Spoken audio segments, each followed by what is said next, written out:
Cette vidéo vous présente les dernières fonctionnalités disponibles avec la toute nouvelle version d'Analook Software, donc petit logiciel gratuit développé par Chris Corben que vous pouvez télécharger à cette adresse en cliquant ici et spécifiquement ce lien là, Download Beta Version of Analook W, sur lequel vous obtiendrez un fichier zip que vous pouvez donc dézipper, et ensuite vous avez donc Analook, il n'y a même pas besoin d'installer, c'est on double-clique dessus, on dit OK et ça s'ouvre, et ensuite ouvrir ce document basique Analook.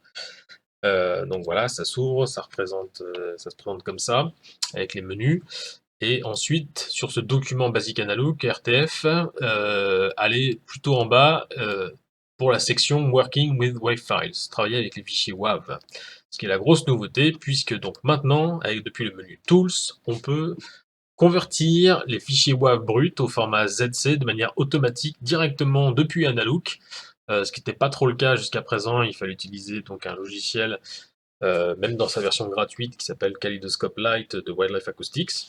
Mais maintenant, c'est possible en sélectionnant évidemment l'origine donc de nos fichiers WAV bruts et en sélectionnant trois options où on veut ranger les fichiers ZC convertis par Analook.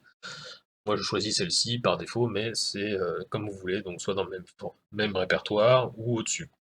En cliquant Run, on sélectionne les répertoires et ça se lance. Évidemment, si vous avez que 10 fichiers WAV, c'est assez rapide. Si vous en avez 1000, ça prendra beaucoup plus de temps. C'est assez lent, mais ça permet ensuite de pouvoir travailler directement avec les deux types de fichiers depuis Analook de cette manière. Donc, j'ouvre un fichier qui a été nouvellement converti, vous voyez, avec le .zc en format. Ça se présente comme ça, donc après, typiquement, on peut le mettre en format compressé, mais pour les fonctionnalités que je vous présente, il faut plutôt l'utiliser en format F2, où c'est donc le vrai temps réel qui est représenté ici avec les signaux. Donc on peut zoomer autant qu'on veut, et ici, ça permet de concaténer, si je puis dire, l'ensemble de la séquence rapidement. Donc à partir de cette séquence-là, ce qu'on va lui demander, donc soit on peut agrandir, ou avec le menu Window, on peut Choose Placement, spécifier si on veut en haut ou en bas par exemple. Voilà, c'est selon les préférences de chacun, mais imaginons qu'on prenne cette configuration-là. Ce que je veux maintenant, c'est sur un signal en particulier. Donc si on zoome un peu, voilà, on va regarder un signal en particulier. Eh bien, c'est en cliquant droit, tout en bas, il y a cette nouvelle fonctionnalité qui est ShowFS, qui permettra de visualiser les sons comme on peut les voir dans les différents logiciels qui présentent les fichiers WAV directement. Donc, en zoomant dessus, vous voyez, eh bien, ça correspond à la forme du signal sous représentation de spectrogramme classique d'un fichier WAV. Et donc, on peut à chaque fois euh, cliquer sur chacun des signaux pour visualiser. Donc, en agrandissant comme ça, et puis, alors, je ferme d'abord pour ensuite changer d'échelle, parce que souvent, euh, eh bien, Chris Corben recommande d'utiliser l'échelle logarithmique, donc allons-y.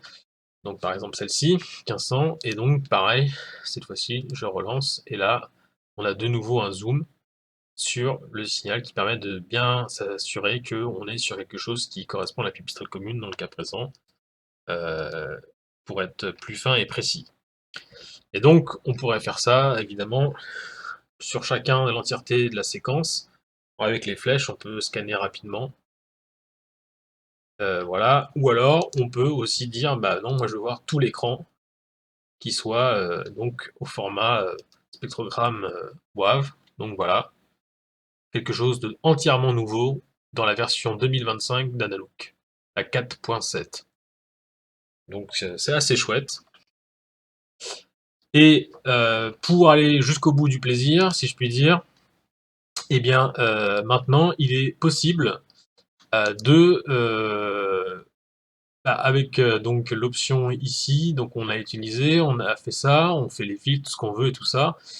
Mais donc dans la version, dans le menu Edit, pardon, eh bien, on peut demander, comme on fait dans les autres vidéos, je l'ai présenté, donc avec l'Anabat File Selector, on est amené à sélectionner, à marquer, donc soit manuellement comme ça avec le bouton, soit avec des raccourcis que j'ai déjà présentés, eh bien, souvent le problème c'est qu'on allait déplacer ou faire au moins une copie de ces fichiers marqués qui nous intéressent spécifiquement. Donc par exemple, si on les labellise Murin, on met que Myotis, et après coup, on souhaitait aller les regarder plus précisément et les écouter selon la méthode Barato, eh bien, il fallait à chaque fois rechercher les fichiers WAV correspondant à ces fichiers ZC, ce qui était une perte de temps non négligeable.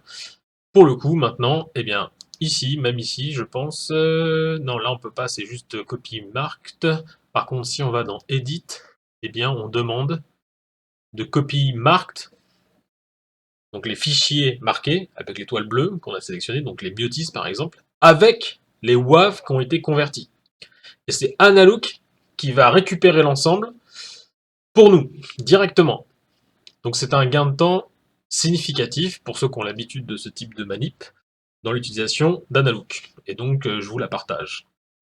Voilà, et là on peut même quelquefois maintenant récupérer l'ensemble de l'arbre, donc du dossier, l'arborescence avec les dossiers, avec tous les WAP. Donc vraiment, ces nouveaux copies là changent la donne sur la manière dont on analyse, c'est-à-dire Analook est là pour nous aider rapidement, assez rapidement, à faire des tris par groupe d'espèces, la plupart du temps, donc Murin, Sérotul par exemple, et ensuite de pouvoir aller sélectivement regarder certains de ces fichiers qui nous intéressent sous les autres logiciels qui reçoivent BatSound avec la méthode Barato, l'écoute et ainsi de suite.